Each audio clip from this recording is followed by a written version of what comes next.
Čaute, čaute, vítajte pri Diana Rodriguez podcaste, kde si pozývam silné ženy. Opäť sme tu v našom pražskom podcastovom štúdiu a dnes tu mám úžasnú hostku, veľmi mladú, ale ona reálne už v tomto veku vzdeláva iné ženy, pretože ona si prešla naozaj ťažkým obdobím, kedy mala sama poruchu príjmu potravy a veľmi citlivo a veľmi autenticky o tom komunikuje aj na sociálnych sieťach. Takže nech vám už povie ona viac. Gabriela Švejdová, vítaj. Krásný den, moc krát děkuji za hezký úvod a moc děkuji za pozvání. No, abych teda stručně se představila, tak já jsem teda peer konzultantka a influencerka a na sítích a konferencích otevřeně otevírám právě téma duševních onemocnění a právě poruch příjmu potravy, protože jsem si tím sama pár let zpátky prošla a teď se snažím vlastně lidem předávat tu naději v to uzdravení a snažím se jim vlastně dát tu pomoc a poradit jim, kde ji vlastně vyhledat. Dobre, tak poďme úplne na začiatok, lebo ináč ja keď som ešte pred pár rokmi len tak scrollovala a niekde bolo, že PPP. Ľudia podľa mňa veľakrát ani nevedia, keď na to natrafia, že čo toto PPP označuje, takže sú to poruchy príjmu potravy. A ty si sa s tým kedy prvýkrát v živote stretla s týmto problémom? To bylo někdy v roce 2018, to mě bylo myslím nějakých 14-15.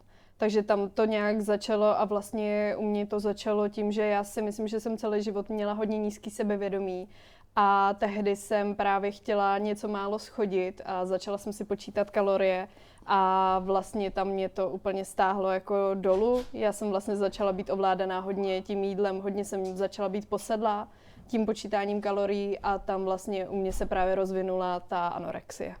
A prečo to začalo, že keď sa na to teraz spätne pozrieš, že ty sama si to od seba chcela byť chudá, alebo to chcelo okolie, alebo prečo to bolo? Já si myslím, že jsem to nikdy nedělala úplně pro sebe a bylo to spíš právě, že jsem se chtěla zalíbit okolí.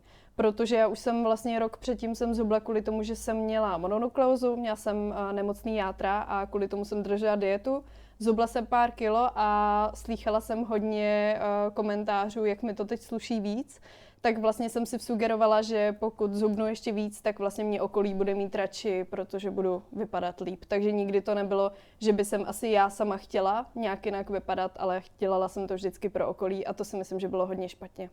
A bola si tínedžerka, ktorou by sme dnes povedala, že bola si tlstá, akože hrozne povedané, ale že bola si ten typ, že si bola pevnější? Nikdy. Nikdy jsem nebyla silnější, nikdy jsem neměla vlastně nadváhu ani nic takového. A vlastně v době, kdy jsem se rozhodla hubnout, tak jsem měla ještě o spoustu kil míň, než mám teď. Takže byla jsem už tehdy, jsem byla na hranici s podváhou, ale měla jsem pocit, že pořád mám co hubnout. A kde sa to tak začína lámať? Lebo však teraz aj konzultuješ ľudí, ktorí majú podobné problémy. Hovorím ľudí, lebo to nie sú len ženy, ktoré majú tieto problémy. Kde je tá hranica toho, že OK, človek chudne, lebo chce, lebo sa mu to páči, je to dieta, dobre, však odmedzuje sa nejaké kalórie, nejaké cvičenie. Kde je tá hranica, keď už je to, že zle? Já jsem to třeba začala pociťovat vlastně, když jsem začala hubnout, tak ze začátku to bylo vlastně normální hubnutí, že já jsem si teda řekla, že chci něco málo zhubnout, ale vlastně už po docela krátké době jsem začala mít pocit, že se v tom necítím úplně dobře a že mě to začíná hodně omezovat. Že jsem vlastně najednou začala mít pocit, že to jídlo jako kdyby kontrolovalo mě a že už nad tím nemám úplně vlastně tu svoji kontrolu. Takže už tam jsem to začala pociťovat a myslím si, že to je právě hodně i o tom, že lidi, pokud chtějí hubnout, tak by to měli dělat hlavně pro sebe. Měli by si uvědomit, jestli to opravdu potřebují. A myslím si, že nikdy se úplně nevyplácí dělat to právě proto, aby se člověk zalíbil okolí, protože pokud člověk hubne vlastně s myšlenkama, že sám sebe nenávidí, tak často to nedělá úplně správným způsobem a může to potom právě skončit takhle. No a to okolie čo reálne? Akože prišli tam tie pozitívne reakcie, ktoré si v tej dobe chcela? Alebo neprišli ani vlastne? Ze začátku bych řekla, že jo, že okolí možná moje vnímalo, že se mi teda daří hubnout, tak jsem slyšela asi pár pochval, ale ono to se mnou šlo hodně rychle z kopce, takže vlastně potom už jsem zase začala slýchat, že jestli už to nepřeháním a tak, ale vlastně tehdy jsem pořád měla pocit, že teda nejsem dostatečně hubená, takže jsem pořád pokračovala dál s tím hubnutím. A to sa bavíme o mesiacoch alebo rokoch? Měsících.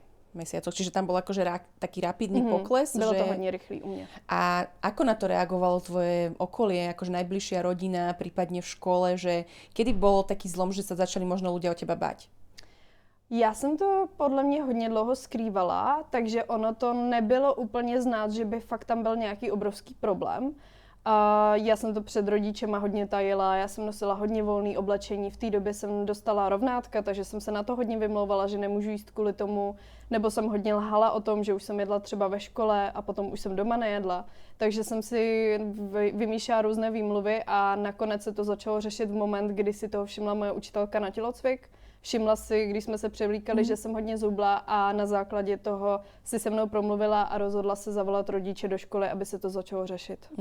Ja sa preto pýtam, lebo tento náš podcast sledujú ženy, ktoré veľakrát sú aj mami a vieš, že ty keď vieš, že ti povedia nejaké ženy, s ktorými to konzultuješ, mladé dievčatá, že aké môžu byť tie pokusy utajiť to, že ako to v realite vyzerá, keby si nám také naozaj, že z praxe dala, možno, že sa stane, že niektorá mamina si teraz povie, že Páne Bože, že toto presne mi hovorí moja dcera. Já si myslím, že ono se to možná dá vypozorovat právě na základě toho, když ty rodiče s těma dětma budou hodně komunikovat. Protože tam vlastně začnou pociťovat, že třeba pokud se bude mluvit o jídle, bude se prostě komunikovat to téma, tak většinou se to pozná, že ty lidi jsou nějaký jako jiný a třeba je stresuje i to se o tom vůbec bavit. Takže myslím si, že je důležitá komunikace vždycky. Že tady to si myslím, že je něco, co může odhalit, něco, pokud fakt se s těma dětma bude mluvit, budou se rodiče hodně vyptávat, tak to si myslím, že je takový, co by mohlo pomoct. A keď si predstavím takú situáciu, keď to trvá teda mesiace, u niekoho roky, že napríklad je nejaká rodinná oslava, áno, a že ideš tam a máš tú anorexiu, tak čo sa tam deje? Ako tí ľudia sa z toho vyvliekajú, alebo aké sú tam tie znaky toho? Já hrozně často říkám, že vlastně lidi s poruchami příjmu potravy jsou dobrý lháři. Takže přesně jako já jsem se vymlouvala tehdy na rovnátka, měla jsem spoustu jako dalších výmluv, že už jsem jedla nebo že najednou mi něco nechutná. Takže přesně jakoby tady to se dá vypozorovat, pokud hodně člověk najednou začne měnit ty stravovací návyky, pokud už ho třeba nevidíme často jíst, nebo pokud potom co něco sní, tak třeba rychle odbíhá na záchod. Jsou prostě takové situace, které se dají takhle vypozorovat. A ty sa venuješ pomoci ľuďom, ktorí majú len anorexiu alebo aj rôzne poruchy príjmu potravy? Různé poruchy příjmu potravy, protože já sama jsem si neprošla jenom anorexí, ale taky bulimií a přejídáním a zrovna tady to hodně řeším na konzultacích s klientkama, protože tohle je téma, který si myslím, že se neřeší třeba tolik, jako ty poruchy příjmu potravy, protože už je to kontroverznější trošku v tom, že už to není tolik vidět, že vlastně člověk s bulimií nebo přejídáním, ale často i s tou anorexí, nemusí mít vlastně žádné fyzické následky. To je právě hodně častý mýtus, co se lidi myslí, že člověk i s anorexí a jinými poruchami příjmu potravy je nutně vyhublý a je to na něm vidět. Ale právě u těch dalších poruch příjmu potravy to vidět vůbec být nemusí, takže tady to je hodně téma, který řeším v poslední době. A čoho je tak najviac z tvojho pozorovania, že čo teraz tak najviac je? Já si myslím, že asi nejčastější je kombinace těch poruch příjmu potravy, jako to bylo právě i u mě, že jsem bojovala vlastně se 3 poruchama příjmu potravy najednou, ale třeba odborníci se často věnují právě třeba té anorexii, protože je to něco, co vlastně potom má i hodně často ty fyzické následky, že ten člověk je potom třeba na nebezpečné váze, takže si myslím, že proto se tomu obecně odborníci věnují víc. A proto já jsem chtěla se věnovat vlastně všem těm poruchám příjmu potravy, protože si myslím, že všechny si zaslouží stejnou péči, stejnou pomoc a je důležité je řešit. Veľmi pekne o tom hovoríš. A ty si bola aj na takej váhe, ktorá už bola, že zlá?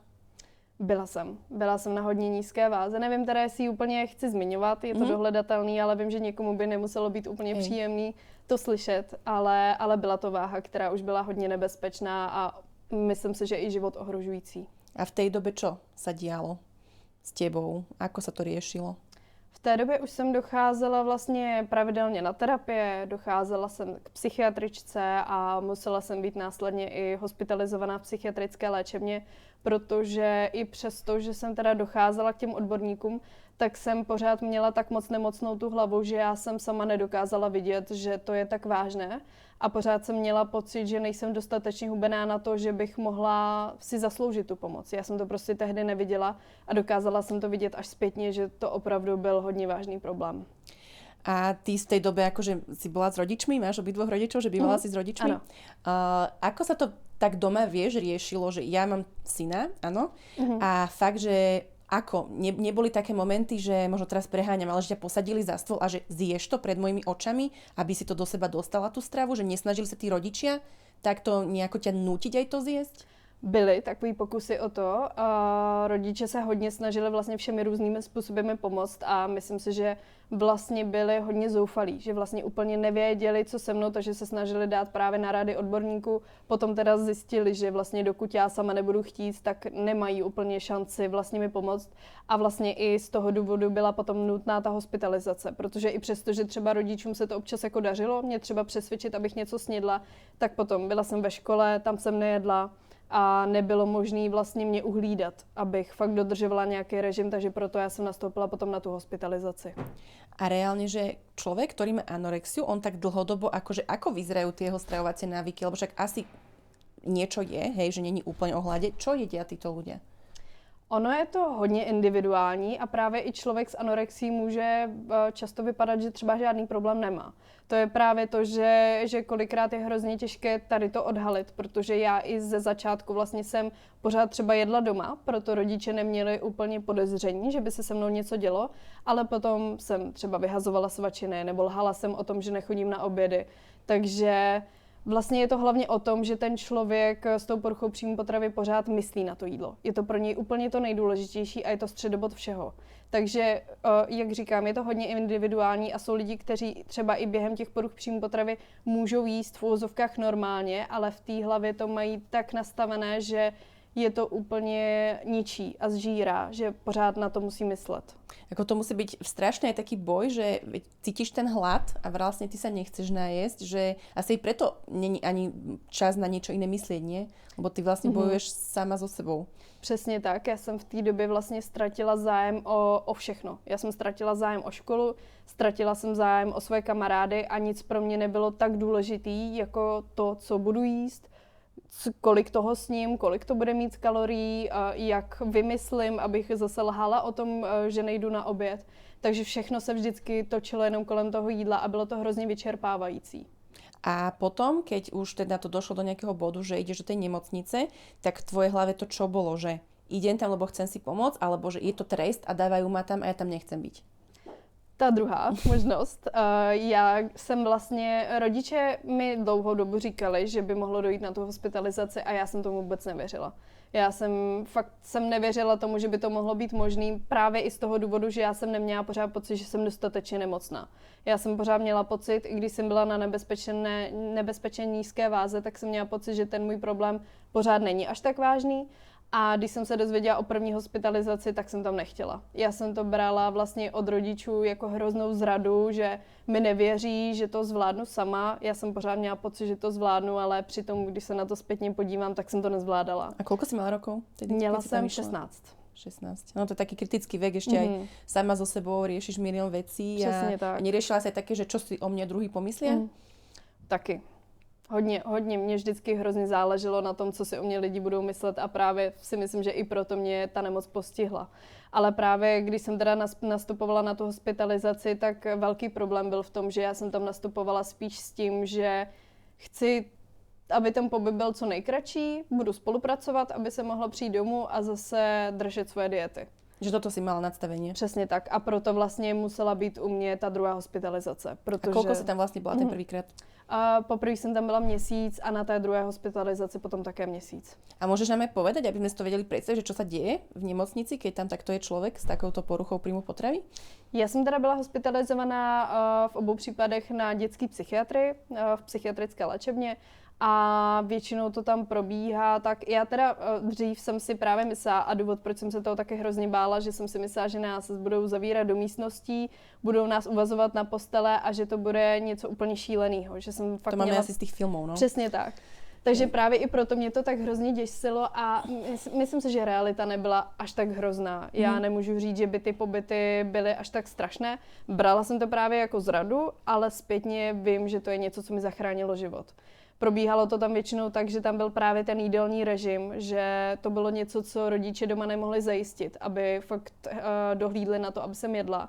takže tam vlastně o mě bylo postaráno z tady toho hlediska a často jsme tam měli nějaké terapie, pracovali tam s náma psychiatři, takže bylo a to ako oni fajn. menia ten mindset v tých ľuďoch, lebo OK, však aj doma by ťa mohli zavrieť na 24 hodín a dať ti tam tie chody a proste jedz to. A ako sa to zmení v tej nemocnici? Čím to je? Tými liekmi? Že je to aj podporené tou liečbou? Alebo ako sa to zmení? Ono je tohle hrozně těžké u těch poruch příjmu potravy a taky si dovolím říct, že ono často ty psychiatrické nemocnice toho člověka nevyléčí. Protože právě pokud tam ten člověk půjde s nastavením jako já při té první hospitalizaci, kdy jsem si říkala, že budu se jenom snažit, abych se co nejdřív dostala domů, tak to člověku nepomůže a často právě dochází k té opakované hospitalizaci. Takže ono vlastně tady to všechno může tomu člověku trošku pomoct, že právě nastartuje to ten jídelní režim, dá mu to třeba ten prostor, že vlastně já jsem to brala jako příležitost potom při té druhé hospitalizaci, že mám čas se teďko vlastně na to zaměřit, srovnat si to v hlavě, ale je to vždycky na tom daném člověku. Pokud ten daný člověk nebude chtít se léčit, tak mu žádná psychiatrická nemocnice nepomůže. A jak prišiel ten bod zlomu, že si pochopila, mám tú kritickú váhu, chcú mi ostatní dobre, chcem sa liečiť? Myslím si, že u mě nenastal úplně přímo nějaký jako jeden bod, jeden moment, ale u mě to bylo postupné uvědomování si, protože vlastně mi došlo při té druhé hospitalizaci, že tohle je začarovaný kruh. A pokud já se nezačnu snažit, tak zase přijdu domů z té léčebny a zase bude potřeba další hospitalizace. Docházelo mi, že vlastně tohle není úplně život, že já jsem fakt jezdila jenom po léčebnách, po nemocnicích, po doktorech a že jsem si neužívala život. Že mě to nebavilo a že mě ta nemoc hrozně omezovala. Taky nastaly takové momenty, že jsem třeba přišla o menstruaci a najednou mě začalo děsit, že třeba nikdy nebudu moc mít děti a celkově, že v životě nebudu mít věci, které jsem si třeba přála mít. Takže najednou mi začalo docházet, že vlastně ten život je trošku o něčem jiným a to uvědomování opravdu přicházelo postupně. Já jsem měla dny, kdy jsem byla přesvědčená, že se chci vyléčit, že proto budu dělat 100% a byly dny, kdy jsem zase měla pocit, že to vůbec nemá smysl a že se z toho nedostanu. A aj ten pohľad na teba samu, že keď si sa videla v zrkadle, prichádzal tak postupne, že asi áno, asi som chudá, alebo naozaj bol nejaký moment, že si sa, ja si to predstavím jak vo filme, že si sa vyzliekla, zrazu sa pozrela a prišlo to. Vyveď ma z miery, že ako toto funguje. Že keď si uverila konečne tomu, že áno, som podvyživená. Já se přiznám, že já mám pocit, že jsem tehdy po každé v zrcadle viděla úplně někoho jiného. Musím říct, že nikdy jsem neviděla úplně, že bych byla opravdu tak hubená, že bych právě potřebovala tu pomoc, ale vždycky to bylo, že někdy mi to docházelo trošku, že jsem si říkala, tyjo, a není to už trošku moc? A někdy jsem se zase naopak viděla hrozně silná a měla jsem pocit, že potřebuji zubnout. Ale myslím si, že úplné uvědomění přišlo až po tom, co jsem se z toho dostala. Až zpětně, když jsem se dívala na ty fotky, tak jsem si říkala, sakra, já jsem fakt byla nemocná a potřebovala jsem tu pomoc. A mrzelo mě, že jsem to tehdy neviděla.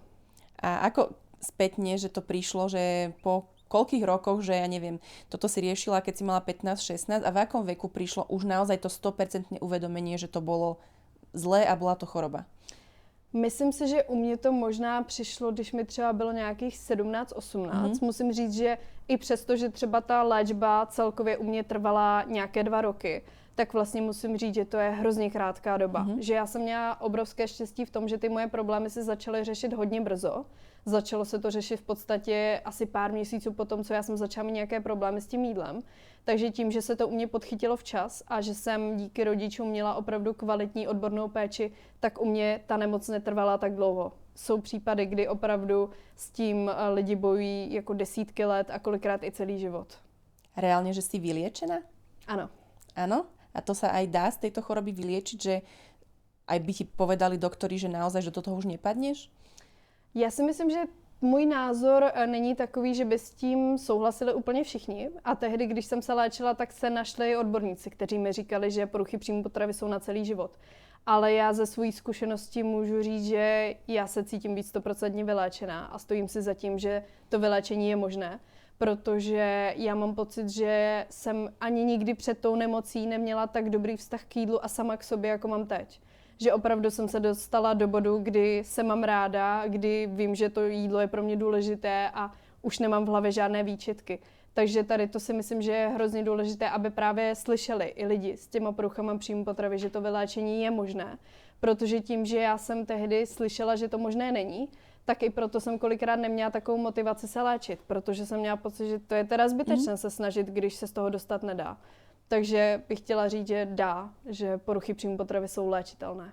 A ako to teraz vnímaš, že keď sa pozeráš, vieš, v takom bežnom živote na seba, každá to riešime, že páčim sa sebe, pribrala som nejaké kilečko navyše a tak, že riešiš toto, alebo je to úplne už freestyle a neriešiš, či teraz budeš mať 60 kg alebo 100?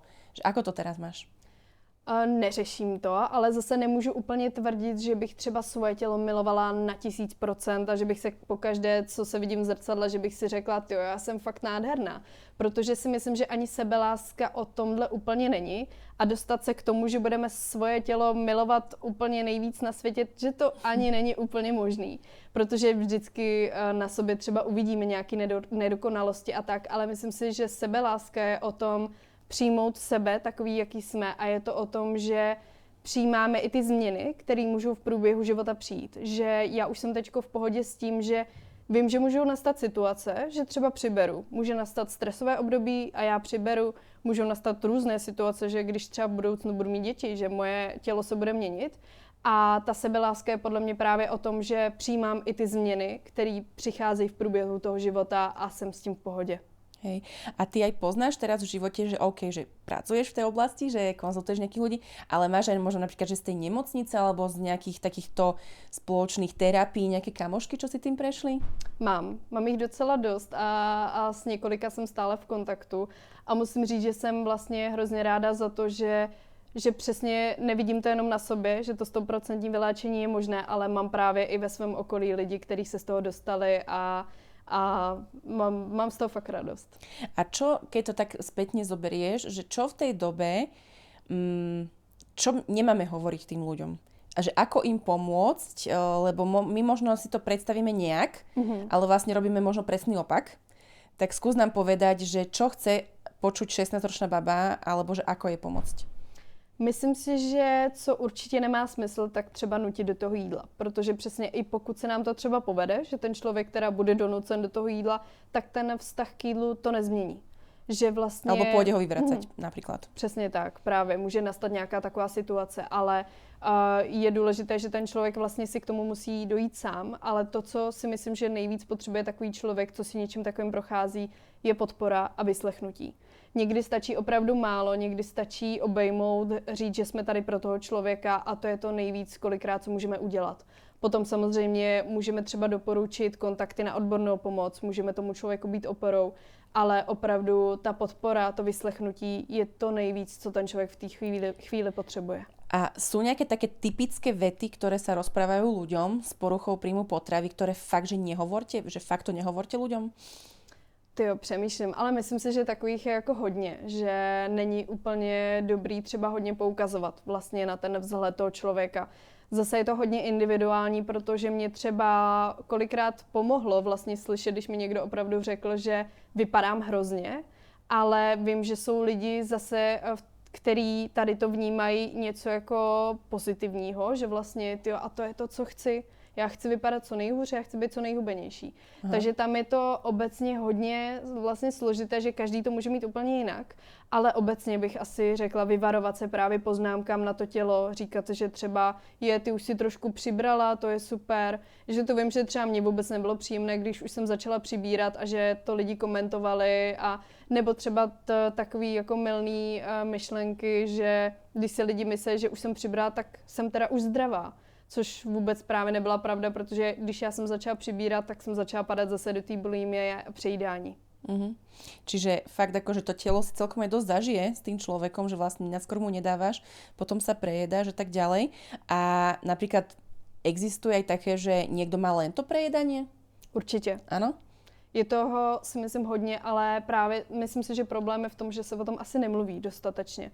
Protože myslím si, že to přejídání je možná, dovolím si říct, možná nejčastější porucha příjmu potravy, protože může jít ať už o emoční přejídání, nebo právě u mě to bylo spíš tím, že jsem dlouhodobě hladověla, tak najednou to tělo mělo potřebu si to vlastně najednou vybrat. Takže je to hodně častá porucha příjmu potravy, jenom vlastně ti lidé se za to kolikrát tak moc stydí, že to nechtějí řešit, ale myslím si, že i takoví lidé prostě si zaslouží tu pomoc. Akože ja sa priznávam, trošku to odľahčím, akože ja niekedy mám to emočné prejedanie, ale ja si myslím, že to mám v takej tej miere, ako to má bežná žena v mojom veku, ktorá má robotu a dieťa, že ja niekedy večer, akože fakt, akože možno to bude znieť hrozne, ale ja si tým jedlom musím spraviť tú radosť. Z toho celého dňa, že ja som vystresovaná, robota, dieťa, všetko a proste ten večer, chutia mi aj čipsy, dám si, chutí mi aj sladké, ale hej, nejde sa to každý deň. Vieš, že možno sa to stane aj 3-krát do mesiaca, že si tým niečo vykompenzujem. Možno by mi niekto povedal, že tak to je zle, nemáš to robiť. Ale neviem, myslím si, že ešte to mám v nejakej takej zdravej miere, že naozaj, keď sa to stane len proste párkrát, ale viem to pochopiť, že tomu človeku na chvíľu to urobí fakt dobre. Ale s tímhle úplně jakože souhlasím, že tady to je za mě jako v pořádku a myslím si, že to má skoro každý. Že prostě je nějaký náročnější období, tak prostě dám si víc toho sladkého, teď mi to udělá dobře. Jde o to hlavně, jak vlastně ten člověk k tomu přistupuje, protože často právě u toho přejídání přichází to, že přicházejí ty obrovské výčitky.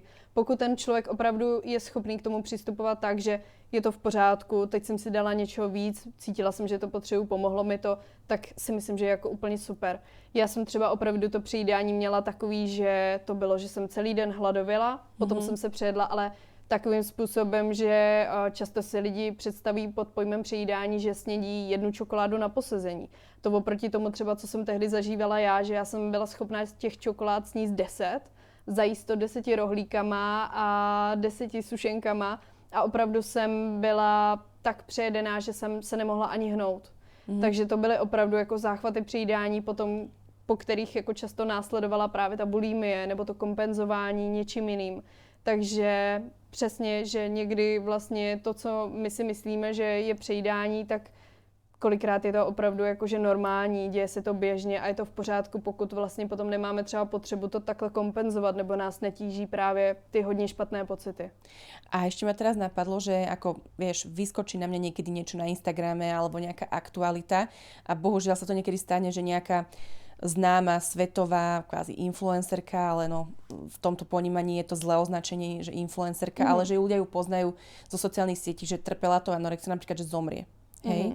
Že čo si ty myslíš, že prečo tam dojde až do tohto bodu, že tomu človeku nevedeli pomôcť? Já vlastně jsem znala takhle jednu slečnu, která, myslím, je to asi 2-3 roky zpátky, co právě zemřela kvůli mentální anorexii.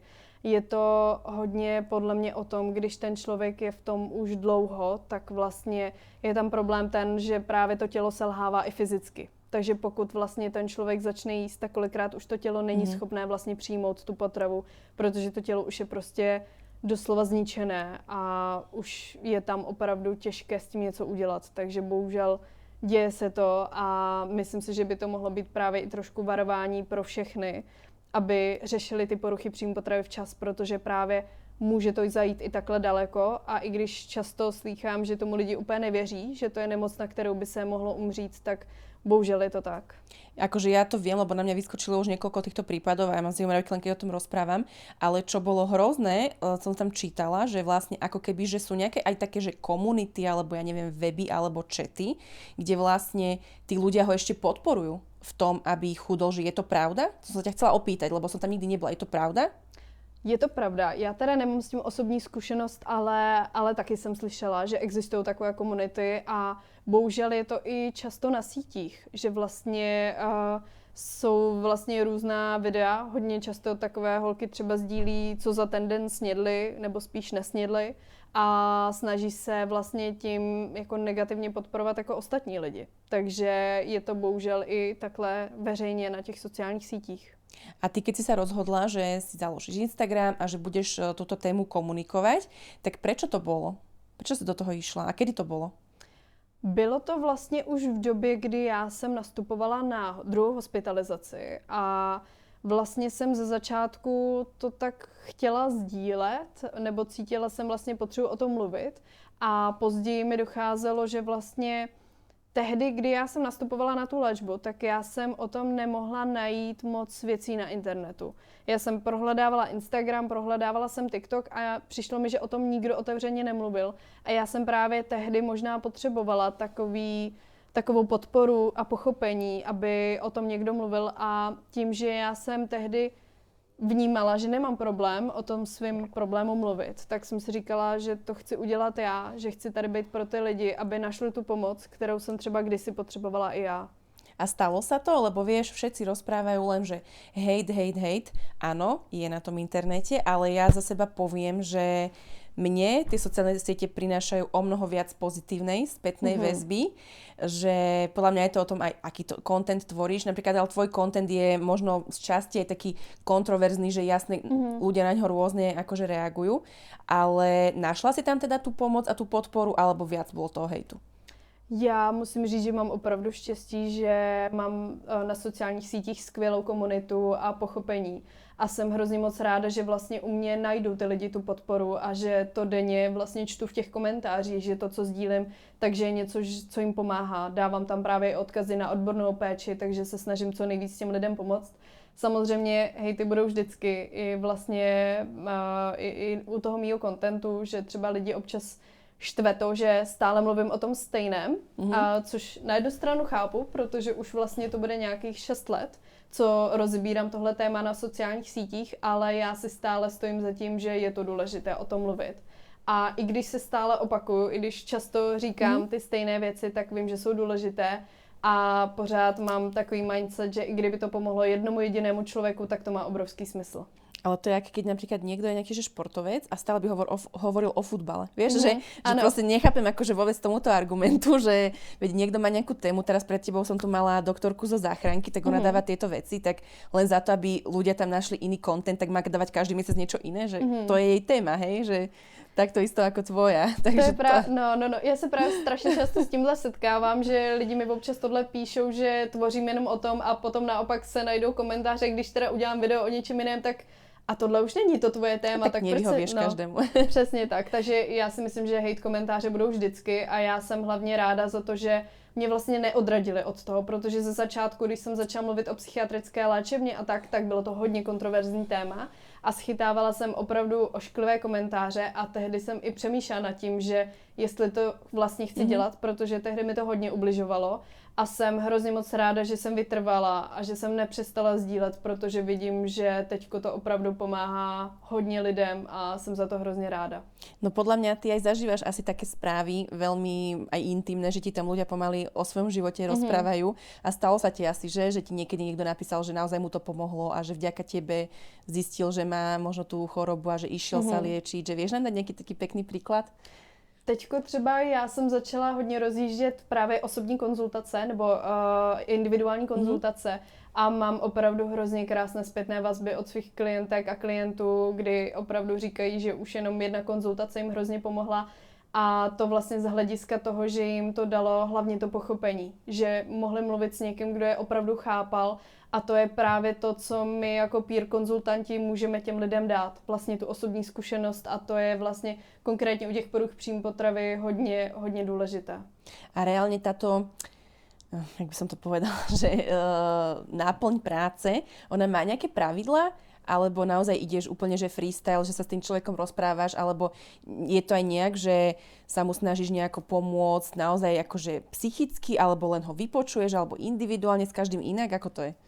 Já, když jsem se teda dělala kurz na peer konzultanta, tak tam hodně vlastně jsme se bavili o tom, že my vlastně jako peer konzultanti, že vlastně u nás lidi nemůžou najít tu pomoc jako u terapeuta. My jsme vlastně pro ty naše klienty tady hlavně proto, aby jsme je podpořili, aby jsme jim předali tu vlastní zkušenost a my nemáme za úkol vlastně je úplně jako vyléčit a pracovat s nimi jako třeba terapeuti, ale právě předáváme tu osobní zkušenost a za mě si myslím, že je úplně nejlepší, pokud ten člověk dochází i na terapie a zároveň k peer konzultantovi, že vlastně pokud tu péči takhle kombinuje, tak si myslím, že to je úplně nejlepší. A čo sa te tak najčastejšie pýtajú na tých konzultáciách? Nejvíc asi pracujem vlastně celkově s pohledem na to jídlo a na to tělo, protože obecně si myslím, že co jsem i zažila já, tak odborníci se právě snažili třeba o to, aby jsem začala jíst, ale už se tolik nezaměřovali vlastně na ty myšlenky kolem toho jídla, který jsem měla. Takže to bylo něco, co právě i mě tehdy pomohlo, že když jsem mohla mluvit s někým, kdo si tím prošel, že mě opravdu pochopil. A tohle se snažím právě předávat i těm lidem. Snažím se je vyslechnout, pochopit, říct jim, jaká je moje zkušenost a dát jim tipy vlastně, jak se třeba zbavit tady těch myšlenek nebo jak se jinak koukat na to jídlo.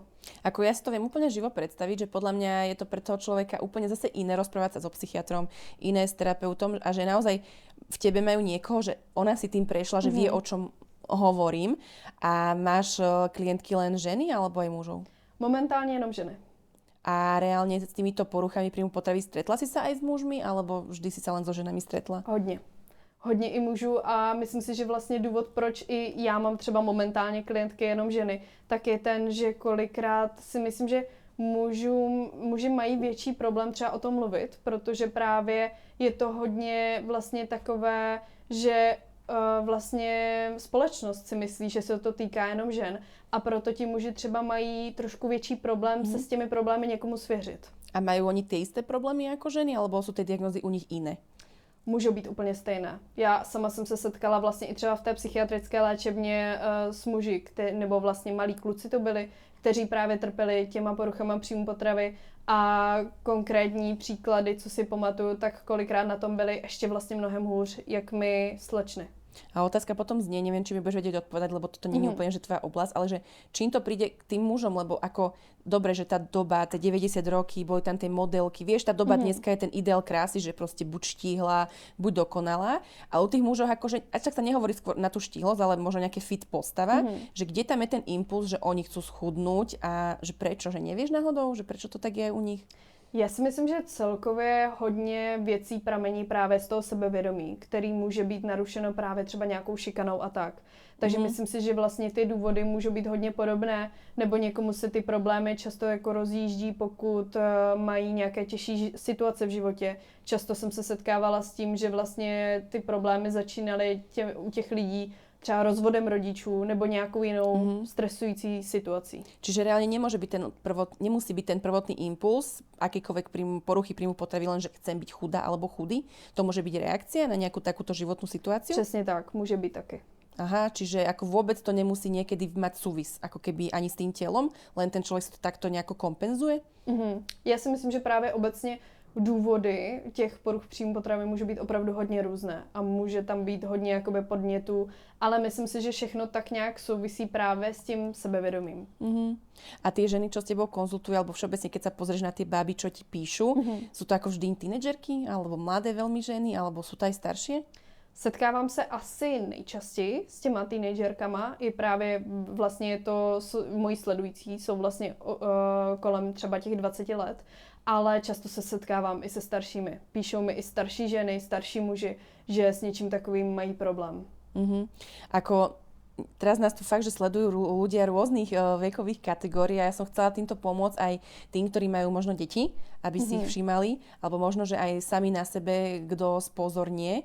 Tak možno, keby si to teraz len ku koncu vedela tak zhrnúť, že čo sú také red flagy v tvojom živote, že možno, že máš nejaké namierené k nejakej poruche, že čo by si tak všímala, čo by si tak radila, že všímajte si toto a to môže byť možno niečo už, že sa toto tak začíná?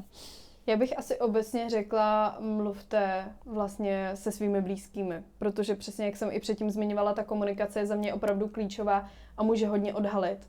Tak mluvte s nimi a potom určitě všímat si vlastně třeba, jestli právě těm lidem se nemění stravovací návyky, prospěch ve škole, jestli prostě se celkově nemění ten člověk, protože opravdu může se měnit jeho chování, může ztrácet zájem o svoje koníčky, tam toho může být opravdu hodně, ale myslím si, že vždycky je dobré zpozornit, pokud ten člověk se nějak změní a nikdy si myslím, že není na škodu zeptat se toho člověka, jak se doopravdy cítí. Dobre, ďakujem ti. A ešte, teraz by som sa ťa tak spýtala, že kde vlastne tento tvoj život speje, že stala sa z tohto nejaká tvoja taká, že práca, alebo budeš na tomto nejako stavať a teraz sa budeš tomu venovať, dajme tomu, že nejakým tvojim kariérnym životom profesionálnym, alebo je to len niečo pomimo a ideš teda si riešiť úplne prácu a život nejak inak? Ako to máš? Tak já se celkově věnuju už vlastně dlouhý roky těm sociálním sítím a teď jsem začala právě i s těmi konzultacemi. Zároveň dělám přednášky, jak na školách, tak na různých tiskových konferencích. Takže vlastně tady to je něco, čemu se věnuju momentálně, ale i určitě chci do budoucna. Chci vlastně pořád hledat způsoby, jak co nejvíc pomáhat a tím, že mě to hodně naplňuje, baví mě to, dává mi to obrovský smysl, tak chci to dělat i dál. Wow, takže z toho reálne stal tvoj taký job, z tej tvojej osobnej skúsenosti. Tak všetko zlé je na niečo dobré. Přesně tak, ano, takhle k tomu taky přistupuju. Áno, ale to je veľmi také zaujímavé, že naozaj z niečoho, čo ťa tak postihlo ako mladé dievča, tak sa stane proste nejaká tvoja životná cesta. To je veľmi zaujímavé. By ťa to ani nenapadlo, vieš, keď by som ti povedala 15-ročnej, že takto nejako to bude. Ale super, že si na tom začala stavať a že teraz pomáháš iným ľuďom. Mě to vlastně celkově hodně posouvá, protože já třeba kdysi jsem měla hrozný problém mluvit na veřejnosti a tak a tady to mě hrozně jakoby posunulo a dneska přednáším před stovkama lidí na různých konferencích a pomohlo mi k tomu, že vlastně natočili jsme i s Českou televizí a Kapkou nadějí dokument o vlastně duševním zdraví. Takže vlastně jsem hrozně ráda, že pořád tady to všechno rozšiřuju a i já si myslím, že se pořád v tomhle jako posouvám. A mám z toho opravdu radost, protože když něco pomáhá, tak to má vždycky smysl. To je super. Ďakujem krásne. Ďakujem, že si prišla, že si nám venovala ten čas a dúfam, že sme vám zodpovedali viaceré otázky, ktoré ste v sebe mali pred touto epizódou. Keby nejaké ďalšie otázky boli, tak kľudne nám napíšte, spýtajte sa teba, kde môžu kontaktovať, povedz im. Asi nejčastěji na Instagramu.